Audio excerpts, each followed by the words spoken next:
മൈസൂര് മഴ പെയ്തിട്ടുണ്ട്. പലരും പറഞ്ഞിട്ടുണ്ട് മൈസൂര് അങ്ങനെ മഴ പെയ്യൂല, പക്ഷെ ഇവിടെ നല്ല മഴ കിട്ടും.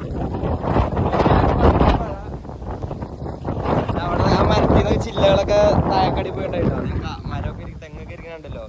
ഞാൻ ഇപ്പൊ ഇവിടെ മൈസൂർ പഠിക്കാൻ വന്നിട്ട് ഇപ്പൊ ആദ്യമായിട്ടാണ് ഇപ്പൊ ഇവിടെ മഴ കാണുന്നത്. തെങ്ങൊക്കെ ഇരിക്കണ കോലം നോക്കി, നല്ല തണുപ്പായുണ്ട്. നല്ല ഇടിമിന്നലൊക്കെ ഉണ്ടായി. ഇപ്പൊ ഇടിമിന്നലൊന്നും ഇല്ല, ഇടിമിന്നലൊക്കെ പോയി. പക്ഷേ മഴ ശക്തമായ കാറ്റ്. നമ്മളെ മഴ പോലെ അല്ലാണ്ട് ഇവിടുത്തെ മഴ തീവ്രമാണ്, തീവ്രം. ഒരു ഫിൽറ്റർ ഇട്ടതല്ല കേട്ടോ, നമ്മളെ ആകാശത്തിന്റെ ലുക്കാട്ടാ. ആകാശത്തിന്റെ പ്രകൃതിയുടെ ലുക്ക് മാറിയുണ്ട് ഒരു മഴ ഇനിപ്പെടുത്തും. ഫുള്ളൊരു മഞ്ഞ കളർ, ഫിൽറ്റർ ഒന്നും ആഡ് ചെയ്തിട്ടില്ല, ചുമ്മാ ലൈറ്റ് റോ പിക്ചർ നമ്മൾ ആഡ് ചെയ്യണം. ഒരു പ്രത്യേക കളറായുണ്ടോ, അത് യെല്ലോ കളറ്, യെല്ലോ ഷെയ്ഡ് കളറായി ഫുള്ള്. ഇവിടെ നീലൊക്കെ ആയി. ഓഹ് വിസ്മയം പ്രകൃതിയുടെ.